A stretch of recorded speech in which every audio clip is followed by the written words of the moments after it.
High, আমি makeup artist Riya দে। আমাদের আলিপুরদুয়ারে কিন্তু 33 নাম্বার ব্রাইডাল মাস্টার ক্লাস, যেটা basic to advance diploma course, ওই কোর্সটা শুরু হয়ে গেছে এবং ওদের ক্লাসেরই 4th ডেটে ছিল একটা নন এইচডি ডেমনস্ট্রেশন লুক, যেটা ছিল reception bridal look.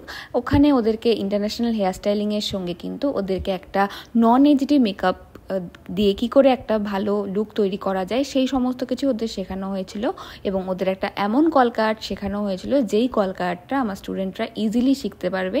Easily short মেথডে ওদেরকে শেখানো হয়েছিল যে কী করে ছোট ছোট ফ্লাওয়ার মোটিভ ক্রিয়েট করে ওদেরকে একটা সুন্দর অ্যাডভান্স কলকা তৈরি করা যায়, সেই লুকটাই কিন্তু ওদেরকে আমি ওদের ক্লাসে শিখিয়েছিলাম। ওদের ক্লাসে রেগুলারলি আমি ওদেরকে প্রচুর হোম টাস্ক দিই, ওরা হোম টাস্ক করে এবং আমাকে রোজ দিন দেখায়। তো তাতে প্রথম দিন থেকে 3 নাম্বার দিন বা 4 নাম্বার দিন কিন্তু হাতের কাজের ডেভেলপমেন্ট আস্তে আস্তে আমি বুঝতে পারি।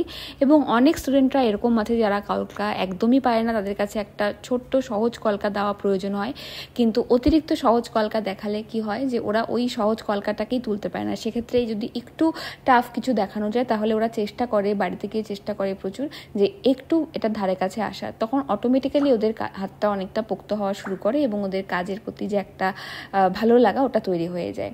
আমাদের বেঙ্গলি ব্রাইডাল মেকআপে কলকা একটা ভীষণ ইম্পর্টেন্ট রোল প্লে করে। কোনো ব্রাইডদের থাকে যে কলকা পছন্দ করে না, কোনো ব্রাইডরা থাকে কলকা পছন্দ করে।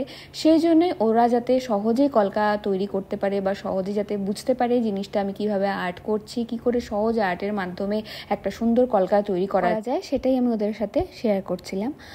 ওরাও অনেকটা বুঝতে পেরেছে, অনেকটা প্র্যাকটিস করছে, রেগুলার বেসিসে ওদের প্র্যাকটিস হয়। আমাদের 15 ডেজ মাস্টার ক্লাসে কিন্তু রেগুলার ওয়েতে ওদেরকে কলকা প্র্যাকটিস আমি করাই। রেগুলার ওদের হোম টাস্ক দেওয়া থাকে, ওরা কাজ করে দেখায় এবং ফাইনাল ডেতে ওরা ওদের মতো করে কাজ করে, ওরা ওদের মতো করে সাজায়। তো এটাই ছিল ফাইনাল কলকা লুক। তোমাদের কেমন লাগছে অবশ্যই জানিও। এই মেকআপটার ক্ষেত্রে কী কী টিপস অ্যান্ড ট্রিক্স ওদের সাথে শেয়ার করেছিলাম তার ছোট ছোট ক্লিপ তোমাদের সাথে অবশ্যই শেয়ার করব। কাজগুলো কেমন লাগছে জানিও। তোমরা যদি ক্লাসে ইন্টারেস্টেড থাকো অবশ্যই ওপরে দেওয়া ফোন নাম্বারে আমার সাথে যোগাযোগ করে নিও। বাই।